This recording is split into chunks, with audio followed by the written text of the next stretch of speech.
नमस्कार, जय हिंद, राधे राधे साथियों। स्वागत है आपका अपने यूट्यूब चैनल आगाज क्लासेस पर।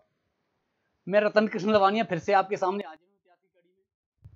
आशा करता हूँ कि सभी स्वस्थ और तंदुरुस्त होंगे और मेहनत कश लगे हुए होंगे अपने आर की तैयारी में। समय बहुत कम बचा है साथियों, अपना भरपूर जितना भी दम है लगा दो। इस बार सिलेक्शन लेना ही लेना है। इतिहास तो आप बिल्कुल इतिहास की तो फिक्र ही मत करो, इतिहास तो मैं करवा दूंगा, इसकी तो मैं वो कर रहा हूँ। और यूपी स्पेशल के भी सर आएंगे तो वो यूपी स्पेशल भी आपको करवाएंगे, एक पॉलिटी वाला भी पोर्शन। तो साथ साथ जो जो जितना भी पोर्शन हो जाएगा वो सब आपके सामने हो जाएगा। और बाकी आपको एग्जाम से पहले कुछ क्वेश्चन, अनुमानित प्रश्न जैसे होता है ना, अनुमानित प्रश्नों की एक लिस्ट दी जाएगी, जिसमें से हमें उम्मीद है, बाकी जो हमारी टीम अभी उसी पर रिसर्च कर रही है, कि लगभग 8 दिन पहले आपको प्रोवाइड करवा दिए जाएंगे अनुमानित प्रश्न और उनके आंसर इतिहास में। तो आशा और उम्मीद, वो बस उम्मीद है, आयोग को और तो कोई नहीं पहचान पाया कि क्या पूछेगा साथियों, पर वही उम्मीद है कि अनुमान रहेगा कि हाँ उसी में से, उससे बाहर नहीं जाएंगे। जो प्रश्न हम अनुमानित प्रश्न दी जाएंगे उससे बाहर नहीं जाएगा साथियों। बाकी कल आज की क्लास जैन धर्म पे आप देख पा रहे होंगे कि जैन धर्म, आज से जैन धर्म का प्रारंभ हुआ है, जैन धर्म की क्लास होगी। और मैं कल की क्लास में बौद्ध धर्म की 2 स्लाइड रह गई थी, जिसमें एक प्रीवियस ईयर का प्रश्न था, प्रीवियस ईयर के कुछ प्रश्न थे, और एक जो पतन के कारण, वैसे तो पता ही है, मैंने शुरुआत में बता दिया था कि बौद्ध धर्म के साथ ये पतन के कारण क्या है, लेकिन और जैसे अगर बाकी जैसे एक प्रीवियस ईयर की मैंने ऐड करवाई थी अलग से, तो वो कल रह गई थी। कल टाइमिंग बहुत ज़्यादा लंबी क्लासेस हो रही थी, तो फिर मैंने कहा जैन धर्म की क्लास जब प्रारंभ करेंगे उसमें थोड़ा सा 1-2 स्लाइड बौद्ध धर्म की करवा देंगे। तो वही आज शुरुआत, चलो वहीं से करते हैं। बौद्ध धर्म की स्लाइड पहले करवा देता हूँ मैं आपको, वो उसके कुछ पतन के कारणों को जो जरूरी था वो साथियों मैंने इसमें जो प्रीवियस ईयर जो चल रहे थे उसमें देख करवाता हूँ। तो ये बौद्ध साहित्य में कल मैंने आपको ये यहाँ तक तो साथियों करवा दिया था कि जैसे ही आप देखोगे तो यहाँ ये वाला पोर्शन जैसे ही आपके सामने आएगा, तो ये पॉइंट मैंने कल आपको करवाया था कि नागार्जुन ने शून्यता के सिद्धांत का प्रतिपादन सर्वप्रथम किया। ये क्या है कि ये प्रीवियस ईयर में पूछा गया प्रश्न है साथियों, तो इसीलिए फिर मैंने ये 2 स्लाइड ऐड करवाई कि नहीं, टीम से बोला कि जो प्रीवियस ईयर वाला है इसमें थोड़े 2 स्लाइड ऐड कर दो, जिससे कि बच्चों को पता रहे कि जितने भी जो प्रीवियस ईयर प्रश्न जो अब तक पूछे गए उनमें से किस पोर्शन से पूछ रहा है, और हाल फिलहाल में जो 2-4 सालों में जो अलग से ट्रेंड जो बना है कि सोशल और कल्चर ज्यादा पूछ रहा है, तो ये वही है। नागार्जुन ने शून्यता के सिद्धांत का प्रतिपादन किया। नागार्जुन ने माध्यमिक बौद्ध संप्रदाय से संबंधित थे, माध्यमिक बौद्ध संप्रदाय, जैसे बौद्ध संप्रदाय मैंने आपको करवाया हीनयान और महायान। उसके बाद साथियों मैंने आपको वज्रयान करवाया था।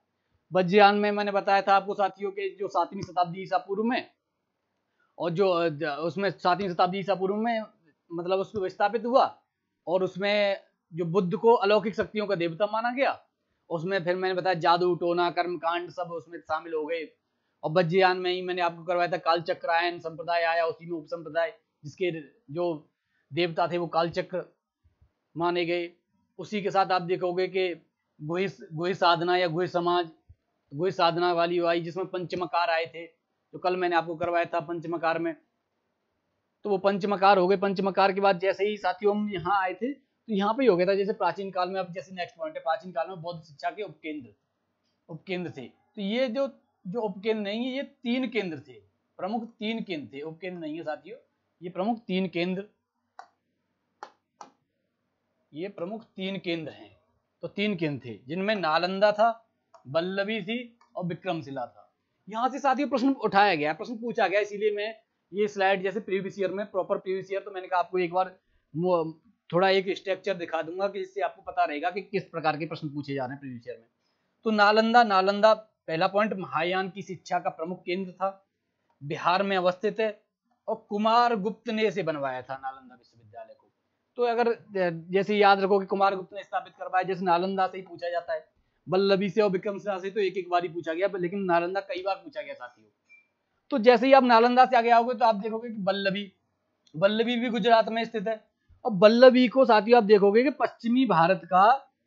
पश्चिमी भारत में शिक्षा एवं संस्कृति का प्रमुख केंद्र माना गया है। ये हीनयान की शिक्षा का प्रमुख केंद्र था। और यहाँ पे आप देखोगे कि जो नालंदा था वो महायान की शिक्षा का प्रमुख केंद्र था, वल्लभी हीनयान की शिक्षा का प्रमुख केंद्र था। और जैसे ही विक्रमशिला पे आएंगे साथियों तो आप इसमें लिख नहीं रखा, अगर तीसरा पॉइंट अगर देना चाहें तो महायान प्लस हीनयान दोनों का केंद्र था ये। तो विक्रमशिला भागलपुर जिला बिहार में अवस्थित है और धर्मपाल द्वारा बनवाया गया था, जो धर्मपाल पाल वंश का जो शासक था धर्मपाल, उसके द्वारा बनवाया गया था साथियों। तो ये आपकी समझ में एक बन गया होगा स्ट्रक्चर के किस तरीके से क्या वो हो, मतलब एक खाका जो बनना चाहिए कि कहाँ से आयोग प्रश्न उठा रहा है और किस तरीके से आपके सामने जो प्रश्नों की प्रस्तुति हो रही है या प्रश्न जो लेके आ रहा है आयोग, या जो प्रश्न आपके सामने जो एग्जाम में आ रहे हैं, तो वो एक ये ट्रेंड बन गया कि कल्चर और से कल्चर सोशल। अब पॉलिटिकल तो बस मुख्य ही पूछता है, पॉलिटिकल ज्यादा नहीं पूछ रहा, कुछ मतलब कुछ सालों के ट्रेंड को देखकर अगर आप निष्कर्ष निकालो साथियों, तो निष्कर्षतः हम कह सकते हैं कि वहां पॉलिटिकल कम पूछ रहा है और सोशल कल्चर इकोनॉमिक इस पोर्शन से ज्यादा पूछ रहा है साथियों। तो इससे आगे साथियों हम जैसे ही आगे बढ़ेंगे तो अब आ जाएगा बौद्ध साहित्य में भी आप देखोगे कि एक स्वतांत्रिक और सम्मितीय बौद्ध मत के संप्रदाय थे। ये अभी मैंने आपको करवाया था जो अभी जैसे बौद्ध साहित्य वाला जी, देखो एक सेकंड, जैसे ही मैं आपको ये भी दिखा दूं कि अभी मैंने आपको करवाया था कि माध्यमिक बौद्ध संप्रदाय, और जैसे ही हम आगे बढ़ेंगे साथियों तो आप देखोगे कि स्वतांत्रिक और सम्मितीय बौद्ध संप्रदाय आगे, बौद्ध मत या बौद्ध संप्रदाय, तो ये उप संप्रदाय हैं साथियों। उसमें जैसे होता है ना कि एक संप्रदाय जैसे बौद्ध धर्म से हीनयान महायान और वज्रयान बने, उन्हीं के उप संप्रदाय आपको देखने को मिलेंगे। तो ये बौद्ध मत के संप्रदाय थे, अगर पूछ लेता स्वतांत्रिक और सम्मितीय एक बार पूछा गया साथियों। इससे आगे जैसे ही हम बढ़ेंगे तो आप देखोगे कि सुल्तानी युग में जो सबसे फेमस जो उसका संप्रदाय था वो था वज्रयान, जो मैंने अभी आपको करवाया था कि वज्रयान वाला, जिसमें कर्म कांड और उसमें जैसे ही आप देखोगे तो मैंने आपको करवाया काल चक्रायन, उसी में देवियों की कल्पना होने लगी या देवी आ गई मतलब, या फिर आप कह सकते हो कि बौद्ध धर्म से देवी जुड़ गई, जिनमें एक तारा नामक देवी थी, कल मैंने आपको समझाया था, जिनका तारा नामक देवी को बुद्ध से जोड़ा गया। तो वो सब इसी में आ जाएगा। आप देखो वज्रयान में कर्म का वो आपको मैंने बताया था, जादू टोना वशीकरण सब इसी में आ जाता है। और इससे आगे साथियों जैसे ही हम बढ़ेंगे तो अब आएंगे बौद्ध धर्म के पतन के कारण। ये जो स्लाइड है ये मैंने जुड़वाई थी साथियों। तो ये जैसे ही बौद्ध धर्म के पतन के कारण की चर्चा होगी साथियों तो आप देखोगे कि बौद्ध संघ द्वारा पाली भाषा को भूलकर संस्कृत को अपनाना। तो जो आम जो भाषा थी या जो पाली भाषा थी, जो आम जनमानस की भाषा थी, उसमें सर्वप्रथम बौद्ध धर्म ने उपदेश दिए या बुद्ध ने अपने उपदेश दिए, इसीलिए लोकप्रिय हुआ साथियों। बौद्ध धर्म लोकप्रियता के जब मैंने आपको सामने कारण बताए थे उनमें एक यही तो था कि आम जनमानस की भाषा में उपदेश देना। और संस्कृत भाषा उस समय कुलीन वर्ग की भाषा थी कि जो उच्च वर्ग का राजा महाराजे ब्राह्मण या जितने महामात्य आप कह सकते हो पुरोहित जितने भी थे सब उनकी भाषा थी संस्कृत, बाकी आम जनमानस संस्कृत नहीं जानता था। तो जब लोकप्रियता के कारण में ही यही था कि पाली भाषा में इन्होंने आम जनमानस की भाषा में इन्होंने उपदेश दिए।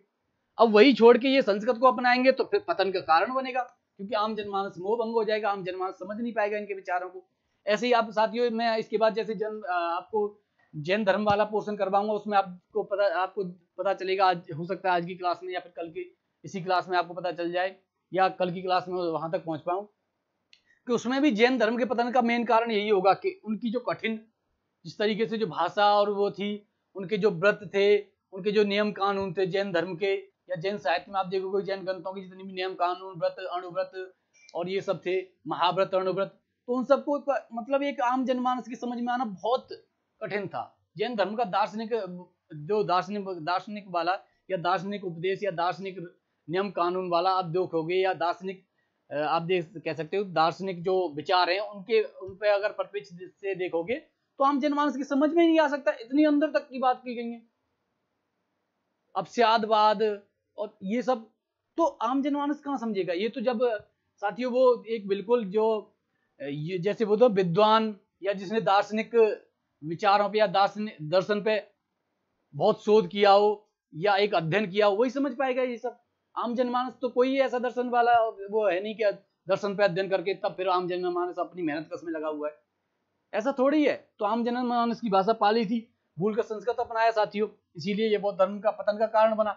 इसके बाद जैसे बौद्ध धर्म में ब्राह्मणवादी क्रियाकलापों का समावेश हो गया।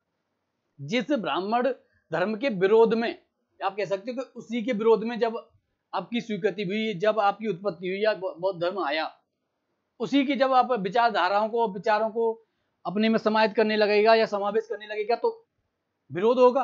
विरोध होगा तो मोह भंग होगा जनता का, मोह भंग होगा तो पतन का कारण बनेगा। समावेश हुआ, बुद्ध को ब्राह्मणों ने विष्णु का अवतार मानकर वैष्णव धर्म में समाहित कर लिया। अतः, ये अतः है साथियों, अतः बौद्ध धर्म अपनी विशिष्ट पहचान खो बैठा। तो वही है ना जो मैंने अभी आपको समझाया। इससे आगे नेक्स्ट पॉइंट पे अगर आप साथियों देखोगे तो बौद्ध धर्म में कर्म कांडों का प्रारंभ हो गया, और कर्म कांडों के विरोध में ही बौद्ध धर्म और जैन धर्म, जो नवीन धर्मों का उत्पत्ति हुई थी, जो मैंने आपको महाजनपद काल में जब बताया था कि नवीन धर्मों की उत्पत्ति होगी, उसमें यही था कि कर्म कांडों के विरोध में आए थे।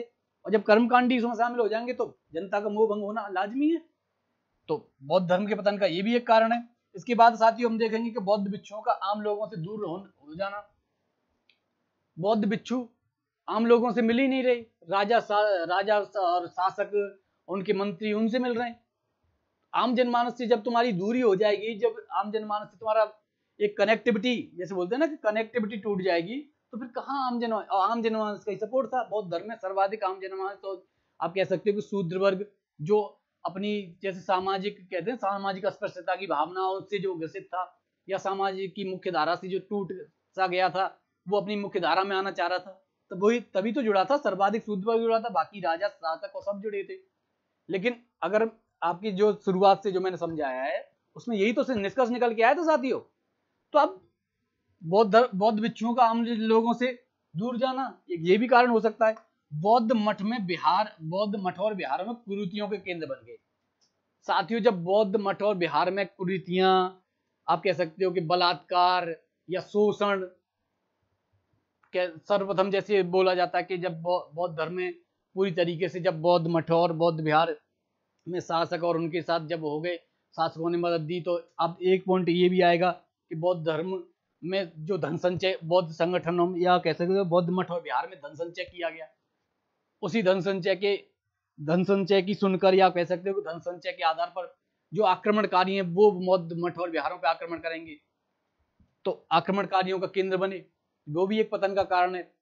और जो बौद्ध मठ और बिहार में कुरीतियां, यही कुरीतियां थी कि आप देखोगे हिंदी साहित्य में, मैंने एक दिव्या नामक उपन्यास है, उसमें आप देखोगे कि जैसे ही उसमें एक बौद्ध मठ की चर्चा होती है, जिसमें एक लक्ष्मी नामक एक महिला है जिसका शोषण होता है, जो एक बच्ची है उसका शोषण एक बुजुर्ग व्यक्ति द्वारा। तो ये सब क्या है, ये शोषणों का केंद्र क्यों बने? जब क्योंकि कुरीतियां बढ़ने लगी, सामाजिकता में परिवर्तन आने लगा, वो एक निरंकुश टाइप का, जैसे राजा का शासक का वो हाथ हो गया, तो वो जो मुख्य, जो बुद्ध जी के जो विचार थे या बुद्ध के जो विचार थे, उनसे हटकर कुरीतियों का केंद्र बन गए। तो आप देखोगे इससे आगे जैसे हम साथियों हम बढ़े, तो आप देखोगे कि ये एक ये हो गया शैव धर्म बौद्ध धर्म की प्रतिद्वंदिता, ये भी कारण, ये तो मेन ही कारण है। इसके बाद ही बंगाल की जो शैव शासक शशांक है, उसने बोध गया में बोधि वृक्ष यानी पीपल का वृक्ष, जो जिसके नीचे बुद्ध को ज्ञान प्राप्ति हुआ था, उसको कटवा दिया। ये कटवा दिया साथियों। तो राजकीय संरक्षण का अंत हुआ। और साथियों जैसे ही आप देखोगे कि जब राजकीय संरक्षण का अंत हो जाएगा तो ये आपके सामने निकल कर आएगा। और जैसे ही राजकीय संरक्षण का अंत होगा साथियों, तो आप देखोगे कि जैसे ही राजकीय संरक्षण का अंत होगा तो जिस राजा जो संरक्षण दे रहा था या राजा का जो संरक्षण प्राप्त था, वो ही अगर दूसरी जगह से करेगा या दूसरे धर्म को वो देगा, संरक्षण देगा, तो फिर कहां से वो हो पाएगा धर्म का विचार, धर्म का प्रचार? और उसके लिए राजकीय संरक्षण जरूरी था। राजाओं ने जब संरक्षण दिया तभी तो इस तरीके से प्रसिद्ध हुआ बौद्ध धर्म। तो ये मेन कारण, जो पतन के कारण थे, यही एक स्लाइड रह गई थी, एक जो प्रीवियस ईयर वाली मैंने आपको करवाया था, और एक ये। तो बौद्ध धर्म यहाँ पे साथियों हो गया। इसके बाद हम जैसे ही हम करेंगे तो हम वही जैन धर्म स्टार्ट करते हैं। अब जैन धर्म की पहली क्लास प्रारंभ करते हैं। तो जैन धर्म के बारे में जैसे ही मैं बताऊं, तो जैन धर्म का होता है ना कि जैन धर्म की शुरुआत में हम कह सकते हो कि जैन धर्म की वो जैसे आप कह सकते हो जैन धर्म की प्रसिद्धि या नवीन धर्मों का उदय कैसे हुआ, तो वो मैंने शुरुआत में बौद्ध धर्म वाला भी करवाया आपको साथियों। तो वहीं से स्टार्ट करते हैं। जो नवीन धर्मों के, आप कह सकते हो कि नवीन धर्मों के उदय वाले, तो कुछ पॉइंट मैं बता दूंगा दोबारा, वैसे बहुत धर्म में मैंने बता दिया था, थोड़ा समझाने के लिए बता दूंगा साथियों।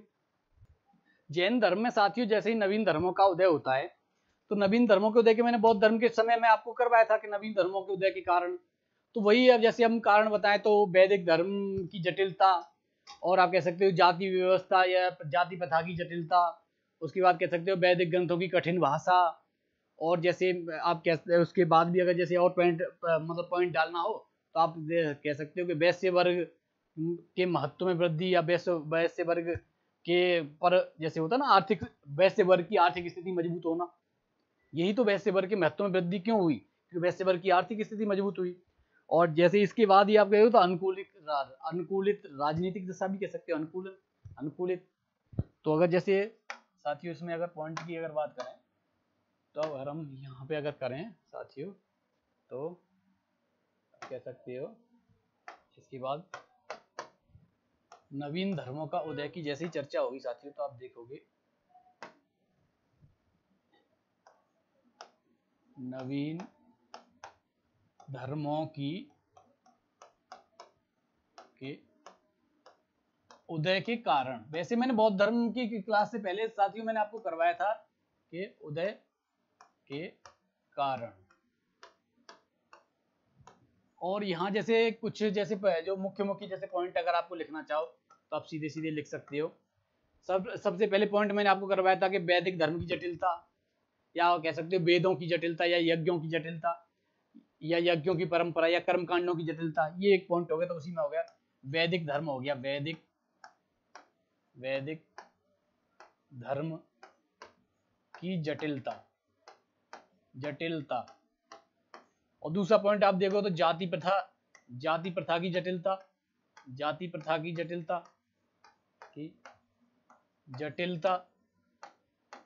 इसके बाद नेक्स्ट आप लिखना चाहो तो आप कह सकते हो वैश्य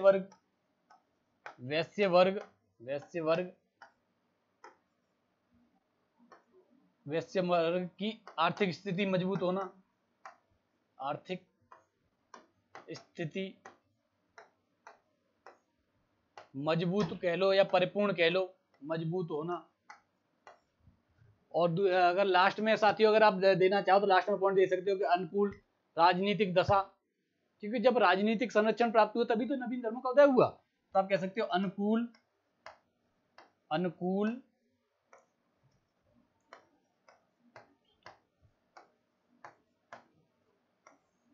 राजनीतिक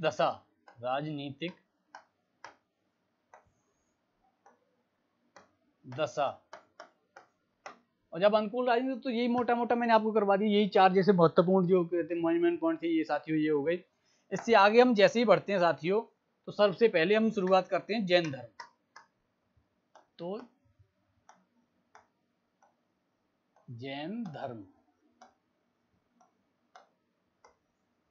जैन धर्म की जैसे ही चर्चा होती है साथियों, तो मैंने आपको शुरुआत में जब ये तो करवा ही दिया था कि नवीन धर्मों का भी मैंने पॉइंट आपको करवाया कि नवीन धर्मों के उदय के कारण, या नवीन धर्मों के उदय के कारण। तो मेन जैसे यहीं से प्रारंभ करते हैं कि जैन धर्म में आप मेन आप देखोगे कि जैन एक संस्कृत शब्द है, और जिसका अर्थ है आप कहते हो कि मतलब जैन जो शब्द मेन अगर जैसे आप देखोगे तो जैन शब्द है वो बना है जिन शब्द से। आप कह सकते हो कि जैन एक संस्कृत शब्द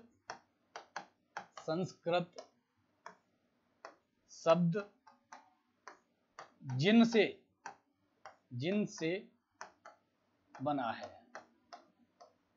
ये आपको जैसे मेन अगर शब्द की अगर कोई पूछे कि शब्द का क्या मतलब है, तो आप कह सकते हो कि जैन एक संस्कृत शब्द जिन से बना है, जिसका अर्थ होता है विजेता। जिनका अर्थ विजेता है, आप कहोगे देखोगे जैसे ही महावीर की चर्चा होगी जो 24वें तीर्थंकर हैं, तो उसमें जैसी चर्चा हुई तो उन्हें जिन भी बोला जाता है, जिन विजेता को ही बोलते हैं, तो जिसका अर्थ होता है विजेता। जैसे ही आप कह सकते हो कि अगर और जैसे विस्तार से समझाएं तो अर्थात जिन्होंने अपने मन वाणी और जैसे कर्म या मन वाणी एवं काया पर पूर्णतः विजय जीत हासिल कर ली है। कहते हैं ना कि अपनी ज्ञान इंद्रियों पर जीत हासिल कर ली, इसीलिए महावीर को जिन बोला गया। तो वो जिनका अर्थ आप सीधे सीधे लिख सकते हो कि अर्थ विजेता, और विजेता का अर्थ है, अगर अर्थात समझाना चाहो तो जिसने अपनी मन, वाणी और कर्म या काया पर पूर्णतः विजय हासिल कर ली हो या विजय प्राप्त कर ली हो, उसे विजेता वो जिन बोला गया। और जिन का जैसी चर्चा होगी तो आप देख पाओगे साथियों कि अगर समझाने के लिए तो मैंने आपको विजेता समझाई दिया कि विजेता का जिन का जो अर्थ है वो उस तरीके से। इससे आगे जैसे ही आप देखोगे कि जैन अनुश्रुतियों जो मेन जो जैनों की, जैसे जैन धर्म की, जो आप कह सकते हो कि जैन धर्म की जैन साहित्य में, मैं जैसे ही आगे टॉपिक होगा तो उसमें जैन साहित्य में आपको करवाऊंगा कि जैन धर्म के बारे में कहाँ से सूचना मिलती है, कहाँ से इस तरीके से सूचना किस किस से मिलती है। तो आप देखोगे कि आचारांग सूत्र, भगवती सूत्र, ये सब आएंगे। तो आप देखोगे कि जैन अनुसूतियां हैं और परंपराओं के अनुसार जैन धर्म में 24 तीर्थंकरों की चर्चा होती है। मेन जैसे जैन अनुश्रुतियों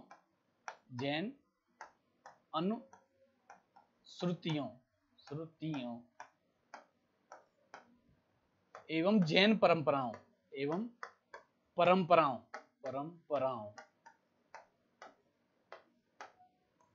के अनुसार 24 तीर्थंकरों की चर्चा होती है साथियों। जिनमें से अगर आप देखना चाहो, जिनमें से अगर मैं बताऊं आपको तो 22 तीर्थंकरों का मतलब पहले जो 22 तीर्थंकर हैं उनकी ऐतिहासिकता, जैसे कह सकते हो कि उनके जो वर्णन है या ऐतिहासिकता है वो संदिग्ध है, उसका मतलब प्रामाणिकता नहीं है, पूर्णतः प्रामाणिकता। तो आप सीधे कह सकते हो कि पहले जिनमें से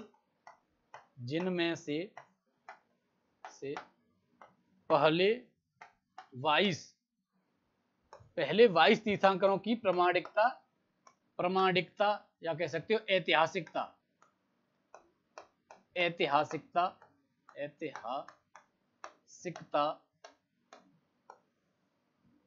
संदिग्ध है। संदिग्ध का मतलब पूर्णतः प्रामाणिक नहीं है साथियों, तो ऐतिहासिकता संदिग्ध है। इसीलिए इसमें 24 तीर्थंकरों की चर्चा की गई है साथियों। और अगर शुरुआत आपको प्रथम तीर्थंकर की जैसी चर्चा होगी तो आप देखोगे कि प्रथम तीर्थंकर ऋषभदेव थे। और ऋषभदेव की चर्चा, तो ये ऋषभदेव का जैसी चर्चा होगी तो आप देखोगे कि ऋषभदेव को ही आदिनाथ बोला गया साथियों। तो मेन जैसे ही आप कह सकते हो, यहाँ पे मैं यहाँ से हटाऊं तो ये मैंने आपको समझाने के लिए कि जैन का शब्द जो शाब्दिक अर्थ और उस तरीके से, तो ये आपके सामने मैंने एक सिनॉप्सिस बनाकर, बाकी पीपीटी में सब मिल ही जाता है। तब सबसे पहले कह सकते हो कि प्रथम तीर्थंकर जैसे प्रथम तीर्थंकर की चर्चा होगी तो आप देखोगे साथियों ऋषभदेव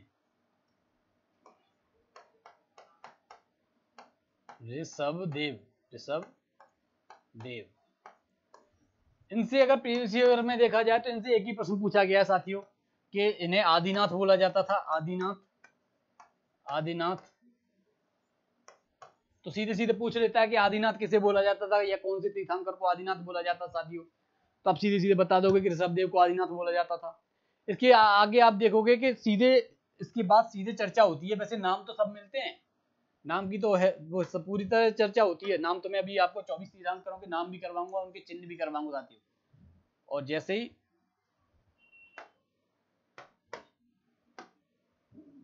ही आप देखोगे साथियों तो उससे आगे जैसे ही हम बढ़ेंगे तो आपको सीधे, अगर इस ऋषभदेव के बाद सीधे चर्चा होती है 23वें तीर्थंकर पार्श्वनाथ की।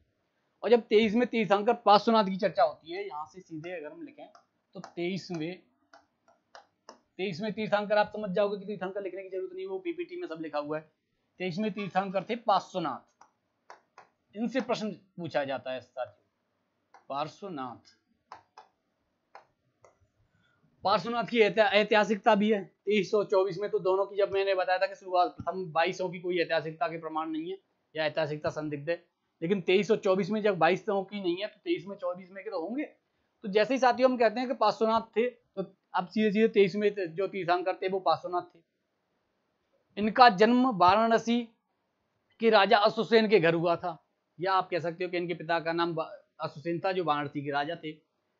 इनकी माता का नाम वामा देवी था। तो ये अगर जैसे पूछ लेता है तो सबसे पहले जैसे माता पिता, तब माता और यहीं पे पिता, तो पिता अश्वसेन अश्वसेन, माता वामा देवी, वामा देवी, वामा देवी। तो पिता अश्वसेन तो वाराणसी के राजा थे, वाराणसी के राजा, वाराणसी के राजा, राजा।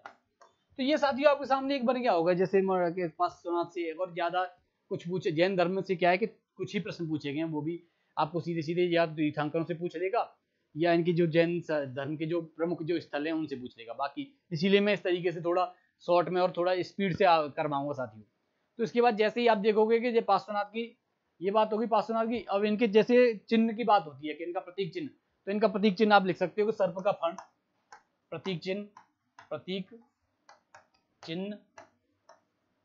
जैसे प्रतीक चिन्ह की बात होगी साथियों तो आप देख पाओगे कि सर्प का फण है, सर्प का फण लिख सकते हो, फण या फन, फन जैसे बोला जाता है, कहीं फण बोला जाता है, तो शुद्ध जैसे अगर देखो जैसे फण बोला जाता है, फण ड ड शुद्ध, जैसे हिंदी में अगर देखो तो वर्तनी अशुद्धि न करो तो सर्प का फण बोला जाता है। तो इनका प्रतीक चिन्ह सर्प का फण है, सर्प फैलाए हुए जैसे होता है ना, तो उसको इस तरीके से आप देखोगे तो उसे। और उसके बाद जैसे ही आप देखोगे कि इनको अगर कैबल्य की प्राप्ति, तो आप कह सकते हो कि इनको एक और पॉइंट जैसे लिख लो इनसे पार्श्वनाथ से रिलेटेड। तो यहाँ से जैसे ही, और तो यहीं पे पॉइंट बना लो कि इन्हें सम्मेत पर्वत पर, सम्मेत, सम्मेत पर्वत पर, पर्वत पर कैवल्य की प्राप्ति हुई, कैवल्य की प्राप्ति हुई, की प्राप्ति हुई। तो ये आपके समझ में आ गया होगा साथियों। इससे आगे हम जैसे ही बढ़ते हैं तो अब आ जाएगा जैसे जो 24 तीर्थंकरों की जो लिस्ट थी। तो अगर 24 तीर्थंकरों को आपको देखा जाए तो शुरुआत में आप साथियों देख सकते हो, प्रथम तो मैंने बताया था कि ऋषभदेव आदिनाथ, उनका प्रतीक चिन्ह वृषभ था। जैसे ही दूसरे पे आएंगे तो अजीतनाथ, संभवनाथ। उसके बाद जैसे 19 में मल्लीनाथ, जहाँ से बार बार पूछा गया है, मल्लीनाथ को जो महायान संप्रदाय है वो महिला मानता है, स्त्री के रूप में मानता है। तो आप देखोगे ये क्रम रहेगा, ऋषभनाथ, अजीतनाथ, जहां से पूछा जाएगा, प्रमुख भी मैं बता दूंगा कहाँ कहाँ से प्रश्न पूछता है साथियों। तो जहां जहां से प्रश्न पूछा जाएगा वो सब तो लिस्ट मैंने मेरे पर रखी हुई है। तो आप देखोगे संभवनाथ, अभिनंदन नाथ, सुमितनाथ, पदम प्रभु, पदम प्रभु पूछा गया छठ में, छठ में जो वो छठ में तीर्थंकर है उन्हें पूछा गया पदम प्रभु को, इनका प्रतीक चिन्ह भी पदम, पदम होगा। तो जैसे ही अगर मैं ये पीपीटी से आपको करवाना चाहूँ, पूरी लिस्ट में इसीलिए लेके आया था। तो इसके बाद जैसे ही हम शुरुआत करते हैं, तो जैसे पहली पीपीटी में ही आप शुरुआत में जैन धर्म वाला ये मैंने आपको करवाई दिया, नवीन धर्मों की उत्पत्ति, वैदिक जटिलता और ये सब साथियों आप देखोगे।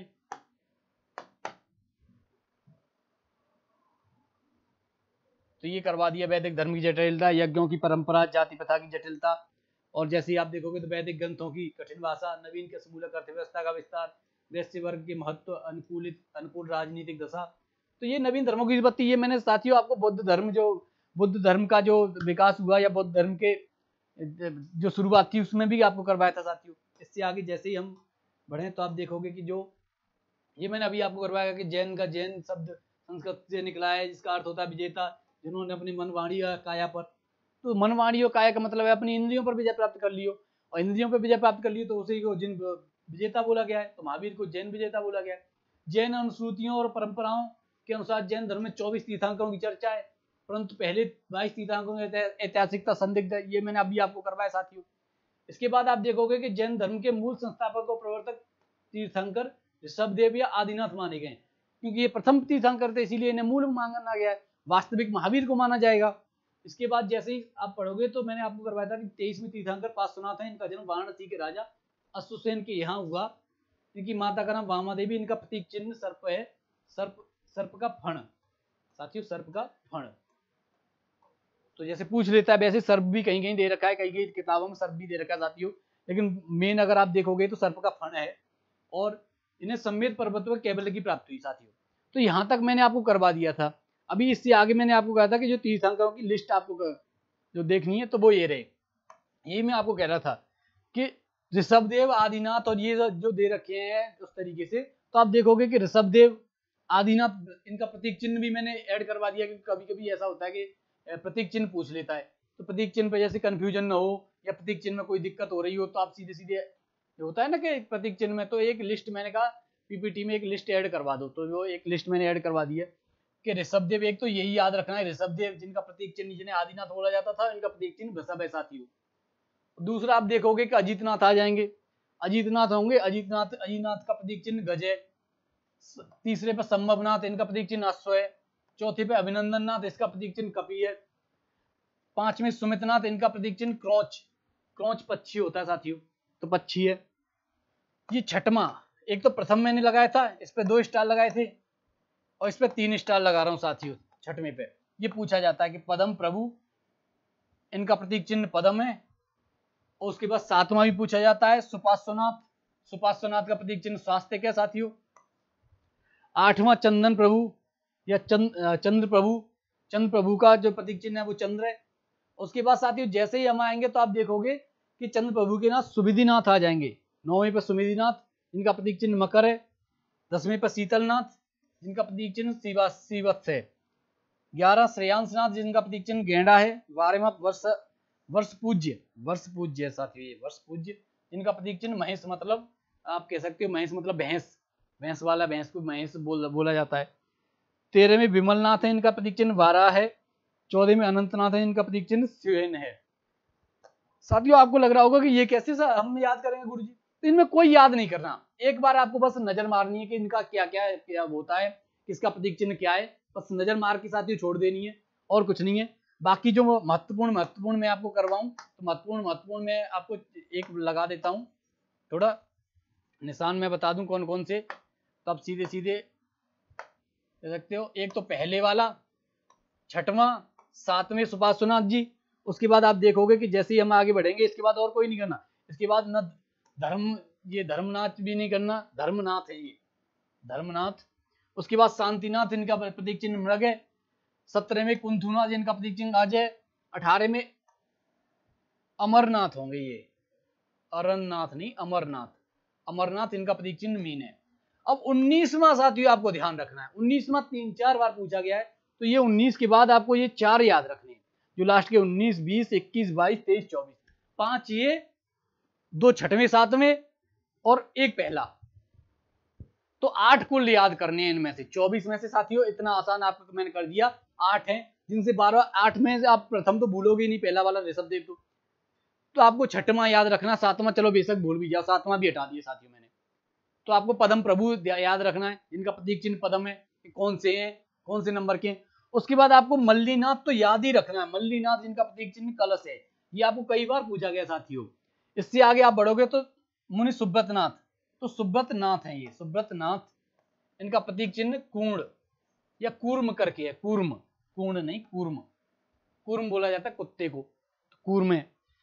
21वें नेमिनाथ, नेमिनाथ का नीलोत्पल। 22वें अरिष्टनेमी, अरिष्टनेमी का प्रतीक चिन्ह शंख। 23वें तो पार्श्वनाथ मैंने करवाया था, सर्प का फण अभी करवाया था इससे पहले ही। 24वें जो तीर्थंकर हैं वो हैं महावीर, महावीर तीर्थंकर, जिनका प्रतीक चिन्ह सिंह।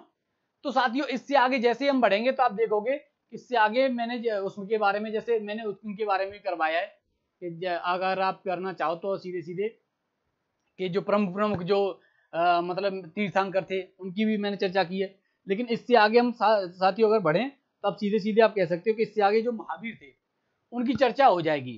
तो महावीर जैसे 24वें तीर्थंकर को वास्तविक संस्थापक माना जाता है पहला, तो जैसे ही अगर मैं आपको जैसे समझाना चाहूँ तो मैं अगर समझाना चाहूँ तो आपको ऐसे ही समझा देता हूँ कि जो 24वें तीर्थंकर थे महावीर, उनको वास्तविक संस्थापक माना जाता है जैन धर्म का।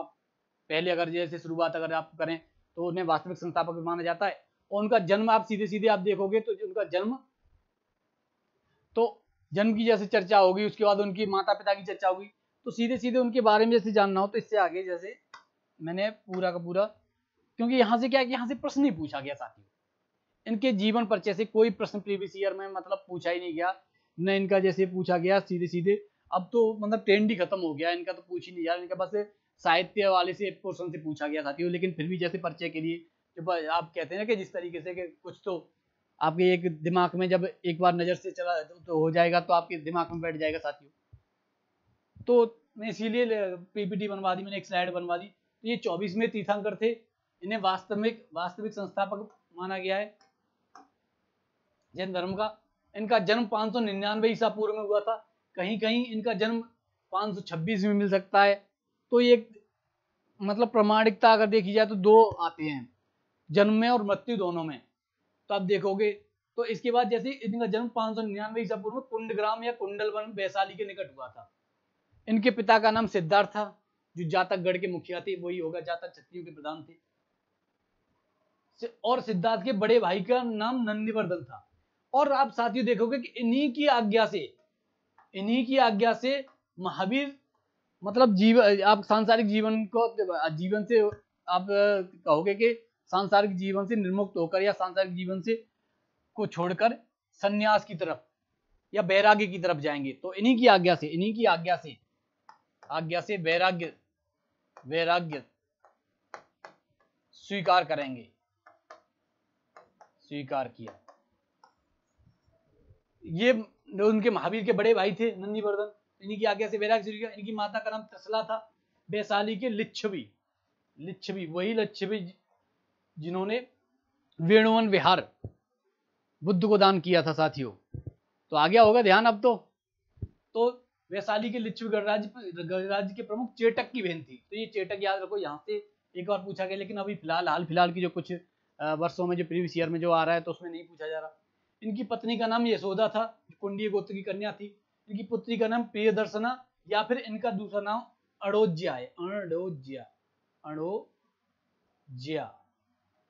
अड़ोज्या बोला जाता है। अब यहाँ पे लिख सकता हूँ साथियों में, मेन अगर लिखना चाहो तो ये वाला तो आप लिख सकते हो कि अणोज्या पे अगर मैं लिखूं तो ये इस तरीके से, अयोजना नहीं, अणोज्या ये है इसका नाम। इनकी पुत्री का नाम अणोज्या था, दामाद का नाम जामाली था। जामाली की आगे चर्चा होगी, बौद्ध साहित्य में भी साथियों चर्चा होगी। इसके बाद इनके शिष्य का नाम आता है मक्खलीपुत्र गोसाल, जो आजीवक संप्रदाय के संस्थापक थे। और जब आजीवक संप्रदाय के साथियों संस्थापक थे तो अब आजीवक संप्रदाय को कर्ण चौपाड़ गुफा, सुदामा गुफा ये सब दान की जाएंगी। तो आगे इस बौद्ध साहित्य में और बौद्ध ग्रंथों में अब देखो उसमें जैन साहित्य में चर्चा होगी, जैन साहित्य की जैसी चर्चा होगी। कल की क्लास में पहुंच जाएंगे हम। आज की क्लास तो यहीं पर उस पर परिचय पर ही समाप्त करते हैं। तो 30 वर्ष की, क्योंकि इसी में लग जाएगा परिचय में ही आज की क्लास पर लगभग टाइम। 30 वर्ष की आयु में गृह त्याग किया, वो भी अपने बड़े भाई नंदिवर्धन की आज्ञा से।